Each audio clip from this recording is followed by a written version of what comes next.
Hello friends, welcome to civil Sathi Vinay Sharma. तो आज का जो हमारा टॉपिक रहेगा हिंदी वैकल्पिक विषय पेपर 1 का, वो रहेगा भारत की भाषा और हिंदी। तो आज हम देखेंगे कि भारत में कौन कौन सी मुख्य भाषाएं हैं, उनका स्रोत क्या है और वहाँ उस उन स्रोत में हिंदी की भूमिका या हिंदी का स्थान क्या है। तो अगर हम सबसे पहले बात करें भाषा, तो भाई बेसिकली भाषा का तो आपको मतलब भी पता होना चाहिए कि भाषा होती क्या है। तो भाषा क्या है भाई? भाषा संप्रेषण का माध्यम है। आपको बस सिंपल सी एक लाइन में ये बात पता होनी चाहिए कि भाषा जो है वो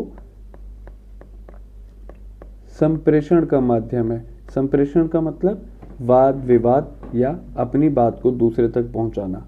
ठीक है, एक कॉन्वर्सेशन जिसको हम कहते हैं कि अपनी बात अपने भावों को दूसरे तक पहुंचाना ही संप्रेषण कहलाता है। और उसका मुख्य स्रोत क्या है? उसका मुख्य स्रोत है भाषा।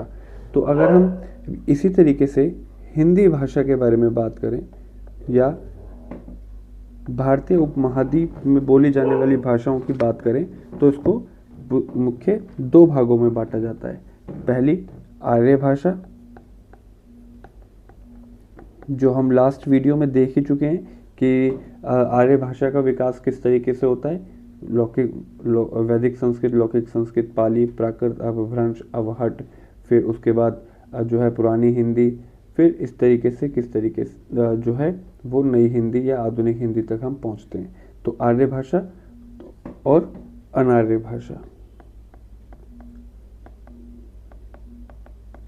या इसी को हम देशज भी कह देते हैं। ठीक है भाई, इसी को हम देशज भी कह देते हैं, जो हमारे देश में उपजी भाषा है। ठीक है, अब अगर हम आर्य भाषा के बारे में बात करें तो इसको भी दो वर्गों में विभाजित किया जाता है। अगर हम आर्य भाषा के बारे में बात करें तो पहली जो श्रेणी होती है वो होती है यूरोपीय भाषा, और उसके बाद गैर यूरोपीय भाषा। ठीक है, जो वह भाषा जो यूरोप की तरफ से हमारे पास आई, जैसे अंग्रेजी हो गई। ठीक है, फ्रेंच आप बोलते हैं, फ्रेंच के कुछ शब्द जो हैं हमारी हिंदी भाषा में आज इस्तेमाल किए जाते हैं। अंग्रेजी के कुछ शब्द हमारी भाषा में इस्तेमाल किए जाते हैं। पुर्तगाल के कुछ शब्द जो है हमारी भाषा में इस्तेमाल किए जाते हैं। लैटिन लैंग्वेज जो है उसके जो शब्द हैं हमारी भाषा में इस्तेमाल किए जाते हैं। तो इस तरीके से आप देखें तो यूरोपीय भाषा हो गई और गैर यूरोपीय भाषा। गैर यूरोपीय भाषा के अगर हम कंपेयर में बात करें तो गैर यूरोपीय भाषा का जो क्षेत्र है वो ज़्यादा विस्तृत है हमारी हिंदी भाषा क्षेत्र में, जिसमें ज़्यादातर आप देखेंगे कि कौन कौन सी भाषाएं ज़्यादातर इसमें जुड़ी हुई हैं भाई। तो इसमें ज़्यादातर भाषाएं जुड़ी हुई हैं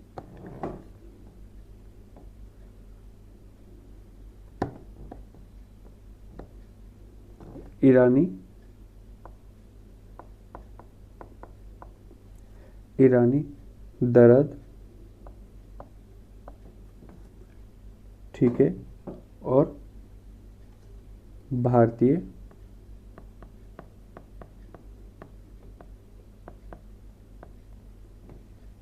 ठीक है, भारतीय आर्य भाषा। अब अगर इसी में हम देखें तो ईरानी में कौन कौन सी भाषाएं हैं, तो भाई एक तो ईरानी ही हो गई, इसके बाद अफगान क्षेत्र की भाषा और फारसी पिश्तो। ठीक है भाई, फारसी पिश्तो, या इसको आप बलोच भी कह सकते हैं। जो आप देखेंगे हमारे जो है कुछ कुछ हद तक जो है वो सिंध प्रदेश में बोली जाने वाली भाषा जो हो गई। ठीक है, तो वो भाषा का जो शब्दावली है वो कहाँ से आती है भाई? वो ईरानी भाषा क्षेत्र से आती है। इसके बाद अगर हम दरद भाषा की बात करें तो इसी को हम पैशाची भी कहते हैं। इस बात को ध्यान रखना, कई जगहों पर आपको ये पैशाची प्राकृत के नाम से भी जानी जाती है। ठीक है, तो उसमें कंफ्यूज होने की वाली बात नहीं है। अगर हम पैशाची के बारे में बात कर रहे हैं तो इसका मतलब हम दरद भाषा के बारे में ही बात कर रहे हैं। ठीक है, हम किसके बारे में बात कर रहे हैं? दरद भाषा के बारे में बात कर रहे हैं। तो यहाँ पर कौन कौन से विभाजन हमें देखने को मिलते हैं? तो यहाँ पर आप देख जानते हैं जो दरद क्षेत्र है, जो पहाड़ी क्षेत्र है, जो उत्तर का क्षेत्र है, जैसे कश्मीर, तिब्बत, ठीक है, इसके साथ ही आपका इसी को अगर हम देखें तो दरद क्षेत्र, ये दरद क्षेत्र वही कश्मीर का ही क्षेत्र है भाई।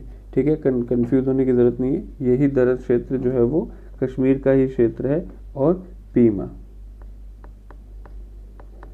तो ये मुख्य भाषा क्षेत्र हैं जहाँ पर देखें तो दरद क्षेत्र में कश्मीर आ गया, तिब्बत आ गया। दरद क्षेत्र मतलब कश्मीर का उत्तर और पश्चिमी क्या नाम है, पूर्वी और पश्चिमी भाग, और उसके बाद पीमा। इसके बाद आगे देखें तो भारतीय आर्य भाषा। तो यहाँ पर सबसे पहले हम जानते ही हैं कि भारतीय आर्य भाषा में कौन सी भाषा सबसे पहले इस्तेमाल की जाती थी भाई। अगर आप नहीं जानते तो लास्ट वीडियो आप देखिएगा।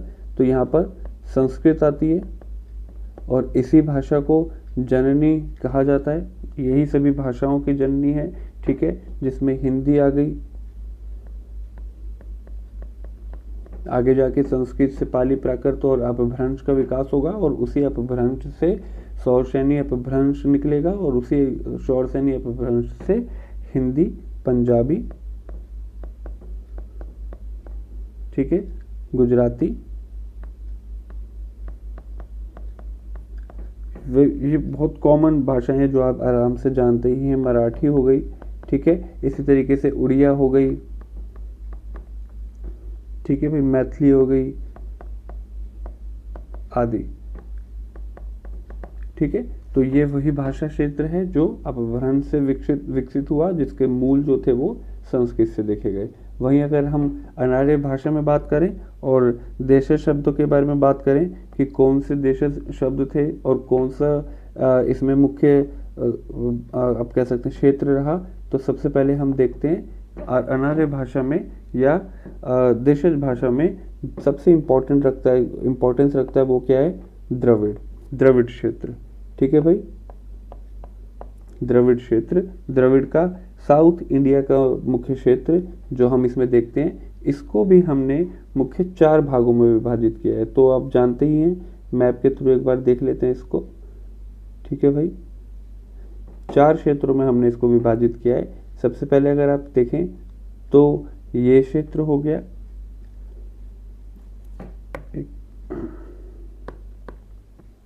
सबसे पहले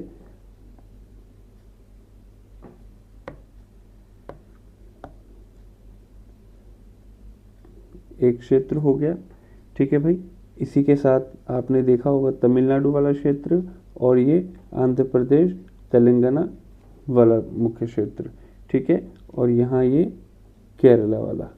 ठीक है भाई, अब यहाँ अगर इसको हम विभाजित करें अन्य भागों में तो यहाँ हम देखेंगे तेलुगु का विकास जो काफ़ी प्राचीन माना जाता है, तेलुगु तमिल। ठीक है, तमिलनाडु वाला कौन सा हो गया भाई? तमिल। ये केरल वाला कौन सा हो गया? मलयालम। और कन्नड़ क्षेत्र। ठीक है भाई, तो साउथ में इस तरीके से, द्रविड़ क्षेत्र में इस तरीके से भाषा का विकास होता है। उसके बाद हम देखते हैं दूसरा अनार्य क्षेत्र या दूसरा देशीय क्षेत्र, वो है मुंडा या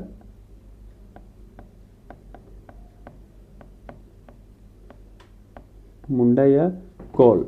ठीक है, जिसमें मुख्य भाषा कौन सी थी भाई? संथाली। मुख्य भाषा कौन सी रही? संथाली भाषा इसमें मुख्य भाषा रही। ठीक है, ये आप जानते ही होंगे कि हाल फिलहाल में ही आप मुझे कमेंट में बताएंगे कि कौन सी स्कीम है, कौन सा एक जो है इनिशिएटिव है गवर्नमेंट का, कौन सा एक बेसिक आप कह सकते हैं कि एप्लीकेशन है गवर्नमेंट की जो ट्राइबल लैंग्वेज के लिए, स्पेशल ट्राइबल लैंग्वेज के लिए जनरेट की गई है, जिसमें वो ट्रांसलेट करेगी ट्राइबल लैंग्वेज को आपकी लैंग्वेज में ईजी करेगी। ठीक है, तो वो कौन सा इनिशिएटिव है गवर्नमेंट का, वो आप मुझे कमेंट में बताएंगे। ठीक है, तो इस तरीके से अनार्य भाषा क्षेत्र जिसको हमने द्रविड़, कन्नड़, तेलुगु, द्रविड़ की जब हम बात करें तो कन्नड़, मलयालम, तेलुगु, तमिल में, और साथ ही साथ अगर हम बात करें आदिवासी भाषा के बारे में तो उसमें मुंडा, कौल और मुख्य तौर पर संथाली भाषा। ठीक है भाई, तो आप देखेंगे कि किस तरीके से ये पूरा हिंदी भाषा का जो क्षेत्र था वो विकसित होता है। ठीक है, अब अगर किसी को भी कोई डाउट आता है इस क्षेत्र में, क्योंकि अब इसके बाद ये थी बेसिक आपकी कि क्या है बेसिकली हिंदी, इसके बाद जो मोस्ट इम्पॉर्टेंट टर्म स्टार्ट होने वाला है वो अपभ्रंश का स्टार्ट होने वाला है भाई। ठीक है,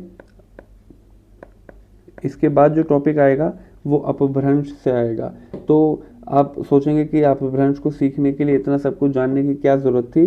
तो भाई आज तक तो क्वेश्चन जो है वो बहुत ज़्यादा सिंपल आते जा रहे हैं। आपने 2025 का भी क्वेश्चन पेपर देखा होगा, वो भी हम डिस्कस करेंगे प्रीवियस ईयर क्वेश्चनिंग में कि सीरीज़ में कि किस तरीके से क्वेश्चन जो है कौन से टॉपिक से पूछे जा रहे हैं। बट जिस तरीके से एनालिटिकल पेपर धीरे धीरे जो है कन्वर्ट होता जा रहा है, तो यहाँ पर बहुत ज़्यादा दूर नहीं है कि इस टाइप से भी क्वेश्चन पूछ लिया जाए कि अपभ्रंश का ही विकास बता दीजिए भाई, कि अपभ्रंश का विकास कहाँ से होता है, या अपभ्रंश से पहले भाषा का विकास किस तरीके से देखा जाता है, या संस्कृत के बाद और अपभ्रंश के बीच में हिंदी के विकास यात्रा क्या रही। तो उसमें आपको ये चीज़ें क्लियर होनी चाहिए कि किस तरीके से जो है वो पूरा एक भाषा काल जो है, एक भाषा समय अंतराल जो है वो बना। तो कोई भी अगर आपको डाउट आता है तो आप मुझे कमेंट कर सकते हैं, मेल कर सकते हैं, व्हाट्सएप कर सकते हैं। ठीक है भाई, चलिए आज के लिए इतना ही। Thank you and subscribe for more.